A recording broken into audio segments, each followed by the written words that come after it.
Hello, in this video I would like to show you my Seiko watch. This is my only Seiko watch. It's a Seiko 5. It has the reference number SNX S73K1. Seiko 5 means it's a series of watches that Seiko is producing. They are a little bit on the simple side, but they have the 5 principles. And as far as I understand, the first one is it has to be an automatic watch. Second is it has to have date at 3 o'clock. It has to be, the third point is it has to be water resistant. The fourth point is it has to have a recessed crown at the 4 o'clock position. Yeah, so it doesn't stick out.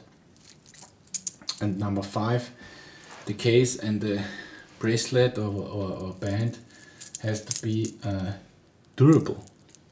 Yeah. So these are the 5 points of the Seiko 5 principle. There are actually a lot of different Seiko 5s. They are producing them since a long time, and I think they are nice, really great.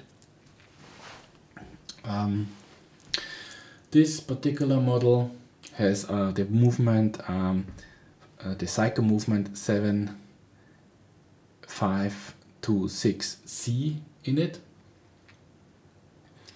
So it's an automatic movement. And because that's the first principle of the Seiko 5, of course.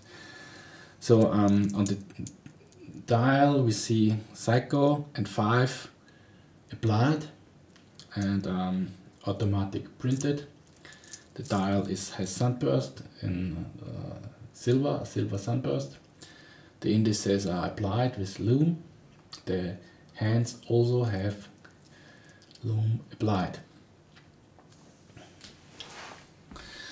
And the date is at 3 o'clock with black letters on white background.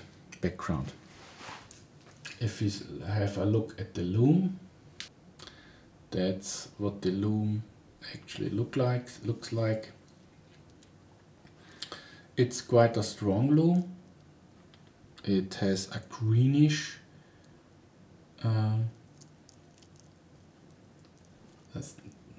style. It looks greenish, and yeah, it's on this video. This video has a reddish color because of the record light, but yeah, it's a good Lume. It lasts long. Seiko is known for its good Lume. Looks nice.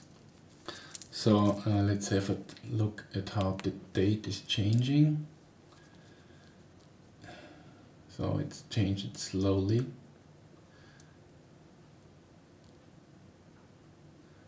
So it takes until 3 o'clock, so that also not only the day but also the day, not only the date but also the day has changed.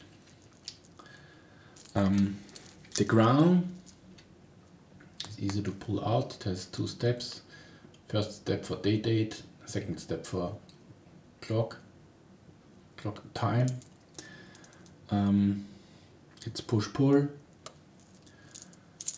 It's well protected. It doesn't hurt. Nice. The crown itself has no markings or whatever.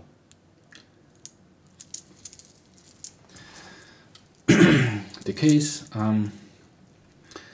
is polished, more or less all over the place. I haven't spotted a brushed area of this case. The bracelet is brushed, but the case not. It collects scratches, but yeah, It's mine is a cheap watch. It costs around, well, not a cheap watch. It's an affordable watch. It costs around about 180 euros or something like this. Maybe you can get it even for 150 or something like this. The glass is no sapphire. It's a regular mineral glass. I already collected a nice scratch here. No problem. The crystal, the glass is completely flat. No domed, not at all. The back has a see-through case. It has engraved a serial number or something like this, and printed on, really simple. How can you see it like this? Seiko water resistant KY stainless steel, and then some kind of numbers. The rotor is not decorated in any way. The movement, like I said, it's Seiko 7526 and C. It has 41 hours power reserve and 3 Hertz, and it's the rotor is bi-directional winding, so there is no free spinning like on the cheap Citizens. That's nice.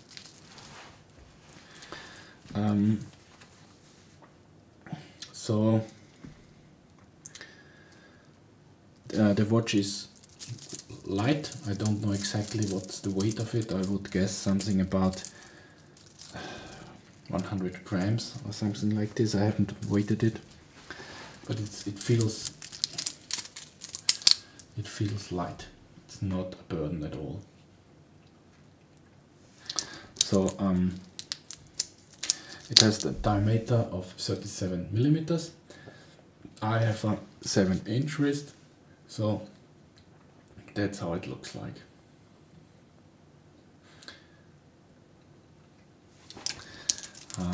Let's see the dimensions.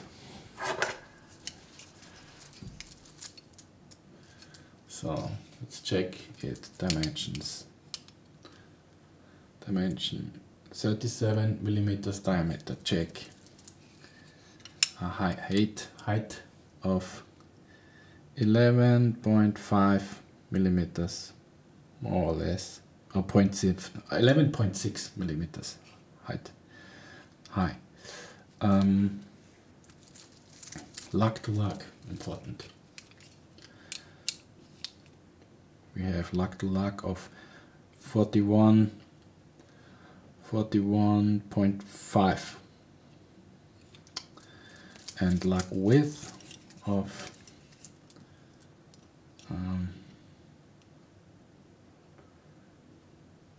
wait, that must be 19 millimeters. Lug to lug 19 millimeters, and it comes down to 16 millimeters at the clasp, and the clasp itself has 17.2 millimeters. Now let's look at the bracelet. The bracelet is brushed in contrast to the polished case. The bracelet makes a lot of noise, has a lot of play, can move around a lot.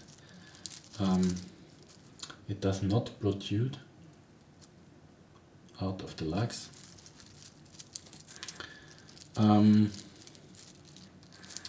You can adjust the bracelet with quick adjustment holes, and of course you can adjust it by removing links. Like here. Removing links is a little bit different than the usual removing links with the pins. They are like they have the shape like a V shape or something like this. you need some kind of screwdriver or something like this to pull them out. But it works fine.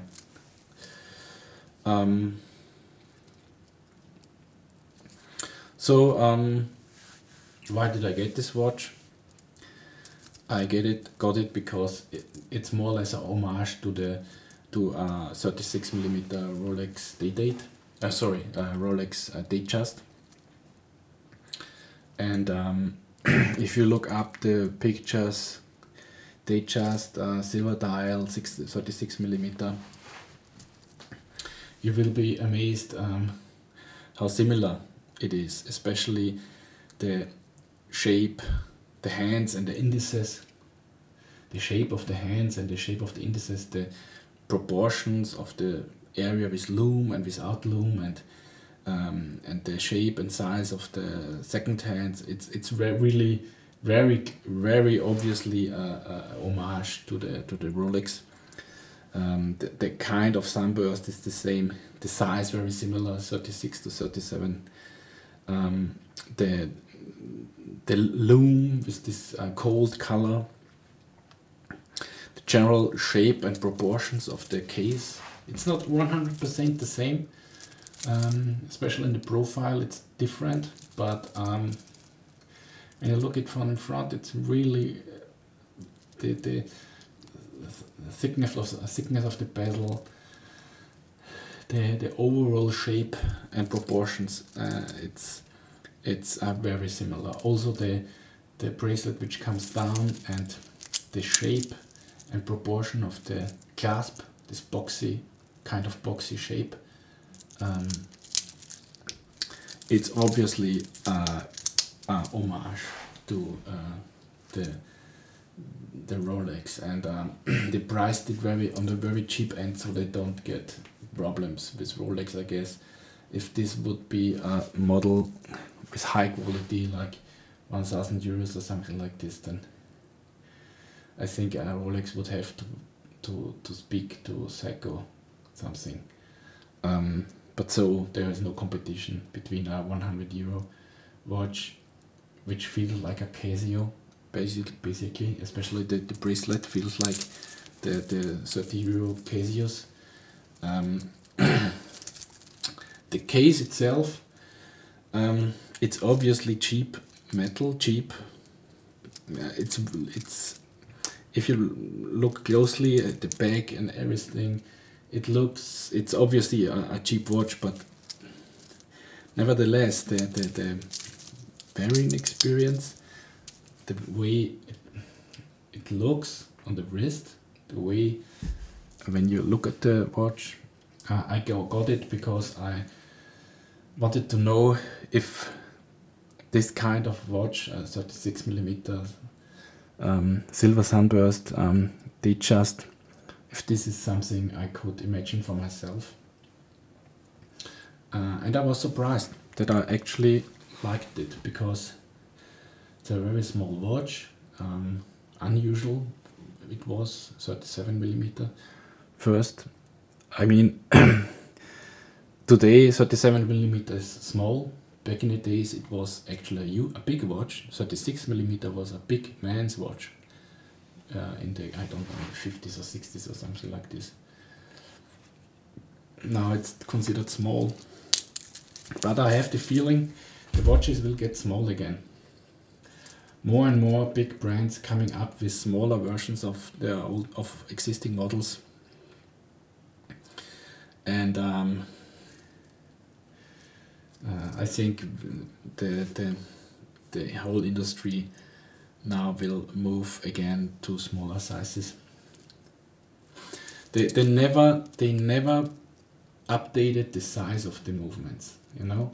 They produced for many years watches in the size of like 39, 40mm, 41, 42, even 43 or 44mm watches, but the movements always stayed small. You could build a huge movement in a 40mm watch, yeah, and with a big movement also comes a big power reserve. But they never did it. Why? because it's very expensive to do it, and they knew it's only a matter of time until the small watches will come again.